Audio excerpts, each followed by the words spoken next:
Welcome to Asifa YouTube சேனலில் இன்றைக்கி ஒரு புது வீடியோ. இன்றைக்கி சாம்பார் தூள் வீட்டிலேயே எப்படி பண்ணலாங்கிறத வாங்க பார்க்கலாம். அதுக்கு வீடியோவை முழுசாக பாருங்கள். இப்போ ஒரு கடாயில் 25 கிராம் கடலப்பருப்பு எடுத்துக்கோங்க. அந்த கிளாஸில் 1.5 கிளாஸ் கடலப்பருப்பு எடுத்து நல்லா பொரியிற மாதிரி 4 பக்கமும் நல்லா பொரித்து எடுத்துக்கோங்க. இப்போ 1 கிளாஸ் துவரம் பருப்பு 200 கிராம் துவரம்பருப்பு இருக்கும். 1 கிளாஸ் எடுத்து அதையும் 4 பக்கமும் பொரித்து எடுத்துக்கோங்க. பாருங்கள், ரெண்டையும் பொரித்து தனியாக ஒரு பிளேட்டில் வச்சுருக்கேன். இப்போ உளுந்து, அதுவும் ஒரு 200 கிராம் 1 கிளாஸ் உளுந்து எடுத்து நல்லா பொரிய விட்டுக்கோங்க.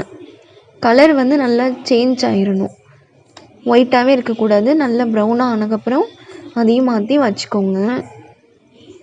இப்போ கடுகு 15 கிராம் கடுகு எடுத்துக்கோங்க. எடுத்து அதுவும் நல்லா பொரிஞ்சு வரணும். டப்பு டப்புன்னு வெடிக்கும் இல்லையா, இப்படி வெடித்து வரணும். இப்போ நல்லா பொரிஞ்சு வந்ததுக்கப்புறம் 50 கிராம் சீரகம் எடுத்திருக்கேன். அதையும் நல்லா பொரித்து எடுத்துக்கோங்க. பொரித்து ஒவ்வொன்றையும் நம்ம பொரித்து எடுத்தால் தான் நல்லா டேஸ்ட்டாக இருக்கும். அதனால தான் அந்த ஸ்டெப் பண்ணுறது.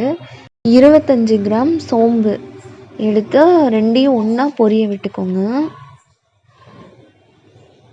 பாருங்கள், இப்போ நல்லா கலர் சேஞ்ச் ஆகிடுச்சு பார்த்தீங்களா. இப்போ ஒரு தட்டில் மாற்றி வச்சுக்கோங்க. இப்போ ஒரு கைப்பிடி கருவேப்பிலை, உங்களுக்கு அதிகம் வேணால் சேர்த்துக்கலாம். நான் ஒரு கைப்பிடி சேர்த்து நல்லா வதக்கிக்கிறேன். 1/4 கிலோ மல்லி எடுத்து நல்லா பொரிய விட்டுக்கோங்க. லைட்டாக பொரிஞ்சால் போதும், ஆனால் நல்லா பொரிஞ்சு எடுத்துகிட்டு ஒரு 15 கிராம் வெந்தயம் எடுத்து அதுவும் நல்லா கடுகு மாதிரி பொரிஞ்சு வரணும். சவுண்டு வரும்ல, அது அடங்கினதுக்கப்புறம் எடுத்துடணும்.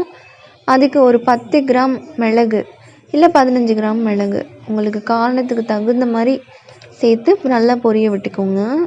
மிளகாய் வத்தல் ஒரு 400லேருந்து 405 கிராம் சேர்த்துக்கிறேன். உங்களுக்கு வேணும்னா அரை கிலோவாக மொத்தமாக ரவுண்டாக கூட சேர்த்துக்கலாம். கட்டி பெருங்காயம் 15 கிராம், 50 மஞ்சள் சேர்த்து எல்லாத்தையும் ஒன்றா கொட்டி ரைஸ் மில்லில் கொண்டு போய் அரைச்சிட்டு வந்துடுங்க. சாம்பார் தூள் ரெடி. இப்போ பாருங்கள் எப்படி இருக்குது பார்த்தீங்களா. இதை ஒரு காற்று போகாத ஒரு டப்பா இல்லை எதில் கொட்டி வைக்கிறீங்களோ காற்று போகாமல் வச்சுக்கோங்க. 1 வருஷம் ஆனாலும் பூச்சி இல்லை வண்டு எதுவுமே வைக்காது. இந்த வீடியோ உங்களுக்கு பிடிச்சிருந்தா லைக் பண்ணுங்கள், ஷேர் பண்ணுங்கள், கமெண்ட் பண்ணுங்கள், மறக்காமல் சப்ஸ்கிரைப் பண்ணுங்கள்.